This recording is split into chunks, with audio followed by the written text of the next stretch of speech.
시청자 여러분 안녕하십니까? BOA 뉴스투데이 시작합니다.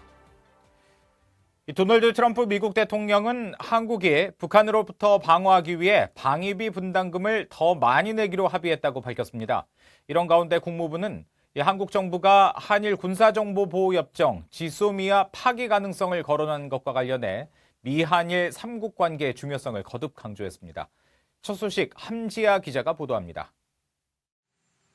백악관에서 기자들을 만난 도널드 트럼프 대통령이 한국과 방위비 분담금 인상에 대한 합의를 이뤘다고 밝혔습니다. South Korea and I have made a deal. They've agreed to pay a lot more money toward the United States. As you know, we've got 32,000 soldiers on South Korean soil, and we've been helping them for about 82 years.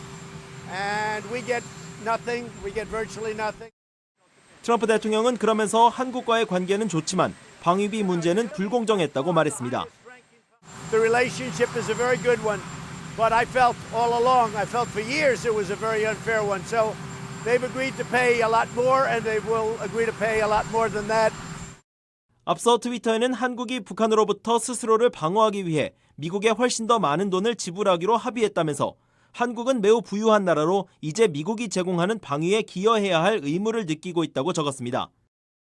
이런 가운데 미 국무부는 한일 군사정보보호협정이 없더라도 한미일 3국 간 별도의 협정 체제를 활용할 수 있으며 협정의 정치적 군사적 실효성을 심각하게 검토해봐야 한다면서 파기 가능성을 다시 언급한 한국 정의용 청와대 국가안보실장의 발언에 대한 BOA의 질문에 미한일 3국 관계의 중요성을 강조했습니다. 한국과 일본 모두 동맹이자 친구인 미국은 북한으로부터 야기된 것을 포함한 공동 도전들과 인도태평양과 전 세계의 다른 우선순위에 맞서 3국이 강력하고 긴밀한 관계를 확실히 하는 것이 매우 중요하다고 믿는다고 밝혔습니다. 그러면서 한국과 일본은 양국 관계가 악화되면 결과를 받아들여야 하고 각자 이를 개선시킬 책임을 져야 하며 한일 관계의 경제와 안보 측면에 악영향을 주는 긴장 상태를 막기 위한 신중함이 필요하다고 밝혔습니다. BOA 뉴스 함지아입니다. 마이크 폼페오 미 국무장관은 미북 간 실무 협상이 몇 주 내에 재개되기를 기대한다고 밝혔습니다. 폼페오 장관은 7일 도미니크 람 영국 외교장관과 회담 뒤 열린 기자회견에서 트럼프 행정부의 대북 전략은 변하지 않았고 완전하고 최종적이며 검증 가능한 북한의 비핵화를 위해 노력하고 있다며 이같이 말했습니다. 또 북한의 최근 미사일 발사와 관련해 그들이 북한 안에서 취한 행동들을 주시하고 있다면서도 우리는 핵실험과 장거리 미사일 실험이 일어나지 않고 있다는 걸 유념하고 있고 이것은 좋은 것이라고 설명했습니다. 폼페오 장관은 이어 지난해 6월 싱가포르 미북 정상회담에서 두 지도자가 합의한 것을 이행하는 것이 현재의 과제라며 몇 주 내 협상을 계획하고 있다고 언급한 뒤 단지 미북만을 위해서가 아니라 전 세계를 위해 협상이 재개될 것으로 기대하고 있다고 강조했습니다. 러시아의 이고리 모르글로프 외무부 아시아태평양 담당 차관이 다음 주 북한을 방문할 것으로 알려졌습니다. 모스크바 주재 북한 대사관은 7일 모르글로프 외무차관이 북한 측의 초청을 받아 평양에서 북한 당국자들과 협의를 진행할 것이라고 밝혔습니다. 하지만 방문 목적 등에 대해서는 구체적인 내용을 언급하지 않았습니다. 모르글로프 차관은 지난 4월 북러 정상회담 이후 북한을 방문하는 최고위급 당국자입니다. 러시아 외무차관의 이번 방북은 북한 김정은 위원장이 최근 신형 전술 유도탄 발사를 참관하며 미국과 한국의 연합 군사훈련을 비판한 가운데 이루어진다고 러시아 언론은 보도했습니다. 미국 의회 조사국이 김정은 북한 국무위원장의 비핵화 약속은 조건적이고 모호하다고 지적했습니다.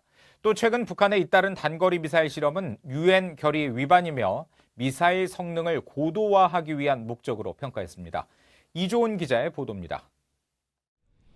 미 의회 조사국은 지난 5일 발간한 18개월 대북 외교의 성과라는 보고서를 통해 미북 비핵화 협상엔 여전히 많은 관문이 남아있다고 평가했습니다. 미국과 한국, 중국, 러시아와 북한 정상 간 회동 등 각국의 외교적 노력은 전반적으로 한반도 긴장을 뚜렷하게 낮췄지만 북한의 비핵화 의지는 여전히 의문스럽다는 겁니다. 그러면서 김정은은 비핵화를 약속하고 핵실험과 중장거리 미사일 시험을 일방적으로 중단해왔지만 그의 공개적인 비핵화 약속은 조건적이고 모호하다고 지적했습니다. 북한은 핵 프로그램 폐기를 위한 노력을 거의 하지 않았으며 오히려 군사력을 진전시키고 있다는 겁니다. 북한은 또 계속해서 핵물질을 생산하고 있고 지난 5월 이후 여러 차례 단거리 탄도미사일 실험을 감행했다고 지적했습니다. 그러면서 북한의 최근 이딴 미사일 시험은 유엔 금지 규정 위반이라고 지적했습니다. 유엔 안보리 결의 위반일 수 있지만 미국과의 합의 위반은 아니라는 트럼프 대통령의 발언과는 다른 평가입니다. 의회 조사국은 또 최근 북한의 미사일 실험은 고체 연료와 유도 시스템을 진전시키고 단거리 미사일 방어 체계 저지 역량을 발전시키기 위한 시도로 보인다고 평가했습니다. 미북 비핵화 협상과 관련해선 지난 2월 하노이 2차 정상회담 이후 양측의 입장차가 거의 좁혀지지 않았다고 평가했습니다. 대북 제재와 관련해 중국과 러시아 그리고 정도는 낮지만 한국도 제재 완화를 촉구했다는 점도 거론했습니다. 향후 미북 협상은 단계적 비핵화와 상응 조치 그리고 부분적 합의에 대한 미국의 입장이 관건이 될 것으로 전망했습니다. 또 트럼프 대통령의 동맹 회의론과 미군 주둔 비용 분담 증액 요구는 한국과 일본에서 미국의 안보 공약에 관한 의문을 낳았다고 지적했습니다. VOA 뉴스 이조은입니다. 대북 제재 위반 혐의로 벌금형을 선고받은 중국 은행들이 이 북한의 핵무기 개발에 자금 조달 창구로 활용됐던 것으로 드러났습니다. 미국 연방항소법원이 관련된 내용의 의견문을 공개했는데요. 김영교 기자가 전해드립니다. 대북 제재 위반 혐의 조사에 불응해 매일 5만 달러의 벌금을 부과받은 중국의 은행 3곳은 북한의 자금 마련 창구였던 정황이 드러났습니다. 6일 공개된 미국 연방항소법원의 의견문에 따르면 북한의 유령 회사는 이 은행들의 계좌들을 통해 수억 달러어치의 석탄 등 자원 수출 대금을 회수하고 그 돈을 핵무기 개발에 필요한 다른 자원을 확보하는 데 사용한 것으로 파악됐습니다. 해당 은행 3곳은 중국 내 10대 은행에 포함되는 중국교통은행과 중국초상은행, 상하이 푸퉁발전은행인 것으로 알려졌습니다. 법원은 이 북한 유령 회사가 오로지 북한 정권의 미국 달러 거래를 가능하게 하기 위해서만 존재했다는 미국 정부 조사 결과가 설득력이 있다고 인정했습니다. 북한 유령 회사는 중국 은행 계좌에서 2012년 10월부터 2015년 11월까지 1억 달러가 넘는 돈을 지불했고 680건이 넘는 국제 금융 거래가 있었다는 증거가 있다고 법원은 덧붙였습니다. 법원은 이어 중국 은행들의 2012년부터 2017년에 걸친 북한 유령 회사와의 거래 자료를 제출하도록 명령해 이들 중국은행과 북한 간 거래가 적어도 5년간 진행됐을 것으로 추정했습니다. 자료 제출 등 조사에 반발한 중국 은행들은 항소를 했지만 결국 지난달 30일 매일 5만 달러의 벌금형이 확정됐습니다. U.S. anti-money laundering laws that date back to the Bank Secrecy Act and more recently the USA Patriot Act of 2001 require any bank and more broadly any financial institution that's operating in the United States to respond to law enforcement subpoenas. 하지만 2017년 미국 금융체계에서 퇴출된 중국 단둥은행과 달리 이 은행 3곳이 북한 유령 회사와의 공모 여부는 아직 단정짓기 어렵다는 지적도 나옵니다. Transactions can be, initiated surreptitiously and routed, under the radar so that the Chinese banks don't know. So there's, a question of whether they're complicit or just being used.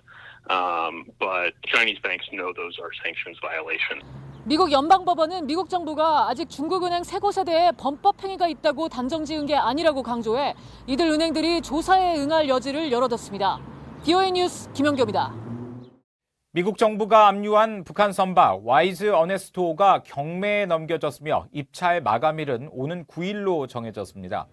와이즈 어네스토를 경매에 붙인 미 연방 마샬국은 최근 발표한 공고문을 통해 와이즈 어네스토의 경매 사실을 확인하면서 미 동부 시간으로 오는 9일 오후 5시를 입찰 마감 시한으로 안내했습니다. 공고문에 따르면 이번 경매 입찰은 지난달 31일 시작했으며 비공개로 진행됩니다. 앞서 북한에 억류됐다 숨진 오토 원비어의 가족들은 미 검찰이 압류한 와이즈 어네스토의 소유권을 주장했으며 법원은 이를 인정했습니다. 미국의 세계자원연구소가 6일 발표한 수자원 위험 지도에 따르면 북한은 전 세계 164개국 중 물 스트레스, 즉 물 부족 국가 순위가 69위로 중하위권으로 분류됐습니다. 또 가뭄 위험은 중상위, 홍수 위험은 상위권에 속한 것으로 나타났습니다. 물 스트레스는 평년에 이용 가능한 지표와 지하수에 대비해 실제로 사용하는 물의 비율을 산출한 것으로 북한의 경우 황해남도가 가장 물이 부족하고 이어 평양, 황해북도, 강원도 순이었습니다. 한편 북한 주재 유엔 상주 조정관실은 앞서 발표한 보고서를 통해 올해 북한에서 깨끗한 식수를 접하지 못한 사람들이 990만여 명으로 이는 전체 인구의 40%에 달한다고 밝혔습니다. 이상으로 VOA 뉴스투데이 마칩니다. 함께해 주신 여러분 고맙습니다.